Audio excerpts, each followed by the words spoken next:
ಅಧ್ಯಕ್ಷರೇ, ಈ ಬೆಂಗಳೂರು ಸ್ಥಿತಿ ದೇವರೇ ಗತಿ. ಬೆಂಗಳೂರು ಅನ್ನೋದ್ರ ಬದಲು ಗುಂಡಿಗಳೂರು ಅಂತ ಹೇಳ್ಬೇಕೀಗ. ನೀವು ಬರಕ್ ಮುಂಚೆ ಹೇಳಿದೆ, ಮೊನ್ನೆ ಕಾಂಕ್ರೀಟ್ ರೋಡ್ ಮಾಡಿದ್ರು. ಇವತ್ತು ಬೆಳಗ್ಗೆ ಟಿವಿ ಆನ್ ಮಾಡಿದ್ರೆ ಕಾಂಕ್ರೀಟ್ ರೋಡ್ ಮಾಡಿದ್ದು 30 ವರ್ಷಕ್ಕೆ ಆಗ್ಲೇ ಎಲ್ಲ ಕಿತ್ತೋಗ್ಬಿಟ್ಟೈತೆ ಅಂತ ದೊಡ್ಡ ಕಿತ್ತೋಗಿರೋದನ್ನೆಲ್ಲ ತೋರಿಸ್ತಾ ಇದ್ರು ಮಾಧ್ಯಮದಲ್ಲಿ. ಅದಕ್ಕೆ ಹೇಳಿದ್ದು ಗುಂಡಿಗಳೂರು, ಬೆಂಗಳೂರು ಗುಂಡಿಗಳೂರು. ಕಸ ಎಲ್ಲ ಕಡೆ ರಾಶಿ ರಾಶಿ ಬಿದ್ದಿದೆ. 5 ಭಾಗ ಮಾಡಿದ್ದೀರ. 5 ಭಾಗ ಮಾಡಿದ್ಮೇಲೆ ಎಲ್ಲಿ ಹಣ ಪಾವತಿ ಮಾಡಬೇಕು ಅಂತ ಯಾರಿಗೂ ಗೊತ್ತೇ ಇಲ್ಲ. ಇನ್ನು ನಾನು ಮೊನ್ನೆ ಕಮಿಷನರ್ ಫೋನ್ ಮಾಡಿದ್ದೆ, ಏನಪ್ಪ 3 ತಿಂಗಳಿಂದ ಕಸದ ಬಿಲ್ ಪೆಂಡಿಂಗ್ ಇದೆಯಂತ. ಸರ್, ನಾನು ವೆಸ್ಟಿಗೆ ಬಂದ್ಬಿಟ್ಟಿದ್ದೀನಿ ಸರ್, ಅದು ಸೌತ್ಗೆ ಬರುತ್ತೆ ಸರ್, ಕೆಲಸ ಮಾಡಿರೋದು ಸೌತ್ಗೆ, ಈಗ ಅದು ನಮ್ಮ ವೆಸ್ಟಿಗೆ ಸೇರ್ಕೊಂಬಿಟ್ಟಿದೆ ಸರ್, ಅದು ನಾನು ಬಿಲ್ ಬರೆಯೋಕ್ಕಾಗಲ್ಲ ಸರ್, ಅಲ್ಲಿ ಬಿಲ್ ಬರೆದ್ರೆ ಇಲ್ಲಿ ಹಣ ಕೊಡ್ತೀನಿ ಸರ್, ನನಗೆ ಹೇಳಿರೋದು, ನಾನು ಇದಕ್ಕೆ ಸಾಕ್ಷಿ. ನಾನು ಸೌತ್ಗೆ ಮಾಡಿದೆ ಸರ್, ನಾನು ಹೆಂಗೆ ಸರ್ ಬಿಲ್ ಮಾಡಲಿ, ಹಣ ಕೊಡೋದು ಅವರು, ನಾನು ಹೆಂಗೆ ಬಿಲ್ ಮಾಡಲಿ? ಇವ್ ಬಿಲ್ ಮಾಡಲ್ಲ, ಅವನು ಹಣ ಕೊಡಲ್ಲ, ಕಸ ಹೋಗಲ್ಲ. ಅಂದರೆ ನೀವು 5 ಭಾಗಗಳನ್ನು ಮಾಡಿದಾಗ ಏನೇನು ಅಂತೇಳಿ ಡೈರೆಕ್ಷನ್ಸ್ ಅನ್ನ ನ್ಯಾಯವಾಗಿ ಕೊಟ್ಟಿದ್ರೆ ಈ ಸಮಸ್ಯೆನೇ ಆಗ್ತಾ ಇರಲ್ಲ. ಏನೋ ಮಾಡಿಬಿಟ್ರೆ ಅರ್ಜೆಂಟ್ ಬಿಲ್ ಕೊಡೋಕ್ಕಾಗ್ತಾ ಇಲ್ಲ. ನಾನು ಕಸದ್ದೊಂದು ಹೇಳಿದೆ, ಯಾವ ಬಿಲ್ಲು ಕೊಡೋಕ್ಕಾಗ್ತಾ ಇಲ್ಲ. ವೆಸ್ಟ್ ಝೋನ್ ಅಂತೂ ಹಣನೇ ಇಲ್ಲ. ಅದು ಪಾಪ ಆ ಝೋನ್ಗೆ ಟ್ಯಾಕ್ಸೇ ಬರಲ್ಲ. ಅವ್ರು ಕೇಳಿದ್ದಾರೆ 500 ಕೋಟಿ ಬೇಕು ನಮಗೆ ಅಂತ ಕೇಳಿದ್ದಾರೆ ರಾಜ್ಯ ಸರ್ಕಾರಕ್ಕೆ. ಯಾಕಂದ್ರೆ ಟ್ಯಾಕ್ಸ್ ಎಲ್ಲ ಕಡಿಮೆ ವೆಸ್ಟ್ ಝೋನ್ಗೆ ಬರೋದು. ಅಂದ್ರೆ ಈ ಸರ್ಕಾರ ಏನಂತೀರ?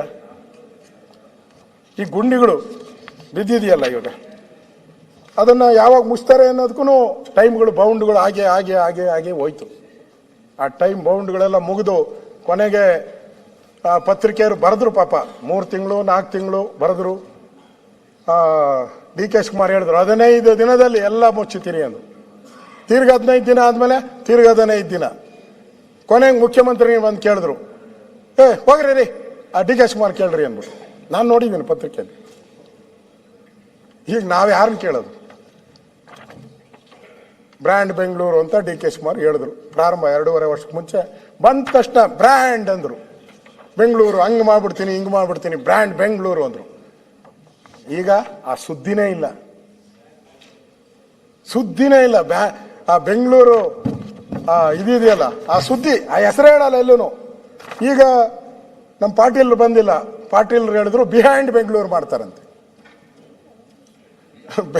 ಬ್ರ್ಯಾಂಡ್ ಬೆಂಗಳೂರು ಇಷ್ಟೊತ್ತು ಹೇಳಿದ್ರು 2.5 ವರ್ಷದ ಹಿಂದೆ.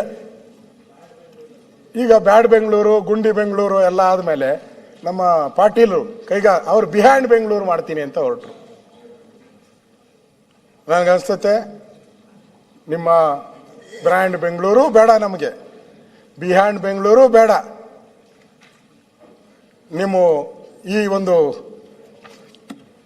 ನಮ್ಮ ಹಳೆ ಇತ್ತಲ್ಲ ಕೆಂಪೇಗೌಡರು ಬೆಂಗಳೂರು, ಆ ಕೆಂಪೇಗೌಡರು ಬೆಂಗಳೂರನ್ನು ಉಳಿಸಿ, ಇಲ್ಲ ಕೆಂಗಲ್ ಹನುಮಂತಯ್ಯನವ್ರ ಬೆಂಗಳೂರು ಆದರೂ ಉಳಿಸಿ, ಇಲ್ಲ ನಮ್ಮ SM ಕೃಷ್ಣ ಅವ್ರ ಬೆಂಗಳೂರು ಆದ್ರೂ ಉಳಿಸಿ. ಬೆಂಗಳೂರು ಉಳಿದ್ರೆ ಸಾಕು ಸ್ವಾಮಿ, ಆ ಪರಿಸ್ಥಿತಿಗೆ ಇವತ್ತು ಬಂದಿದೆ. ನಾವು ನಮ್ಮ ಡಿ ಕೆ ಶಿವಕುಮಾರ್ ಅವರು ಬ್ರ್ಯಾಂಡ್ ಬೆಂಗಳೂರು ಮಾಡಿಬಿಟ್ಟು ಆಮೇಲೆ ಈಗ ಅದು ಸುದ್ದಿಗೆ ಹೋಗ್ತಾ ಇಲ್ಲ, ಒಂಥರ ಮಾಯ ಆಗೋಗ್ಬಿಟ್ಟವ್ರೆ. ಸದನಕ್ಕೂ ಬರ್ತಾ ಇಲ್ಲ, ಎಲ್ಲೂ ಕಾಣಿಸ್ತಾನೂ ಇಲ್ಲ. ಅದು ಬೇರೆ ಯಾವುದೋ ಹೊಸದೊಂದು ಶಾಲು ಹಾಕ್ಕೊಂಡು ಹಿಂಗೆ ಹಾಕ್ಕೊಂಡು ಹೊಸದಾಗಿ ಓಡಾಡ್ತಾವ್ರೆ, ಹಿಂಗೆ ಅಂತ ಹಾಕ್ಕಂತಾರೆ, ಓದ್ತಾರೆ ಪಾಪ. ನಾನು ಅವಾಗಿಂದ ಆಗ್ತಾ ಇದ್ದೀನಿ, ಬೇಕಾ ನಿಮ್ಗೆ ಕೊಟ್ಬಿಡ್ತೀನಿ, ನನಗೇನು ಹಿಂಗೆ ಇರ್ತೀನಿ, ಪರವಾಗಿಲ್ಲ, ನನಗೇನು ಬ್ರ್ಯಾಂಡ್ ಬೇಡ ಸರ್. ನಾನು ಹಾಕೋದು ಇದು ಎಷ್ಟು ಗೊತ್ತಾ? 150 ರೂಪಾಯಿ ಇರ್ಬೋದು ಅಷ್ಟೇ. ಅವ್ರು ಹಾಕೋದು ಎಷ್ಟು ಗೊತ್ತಾ? 2.5 ಲಕ್ಷ.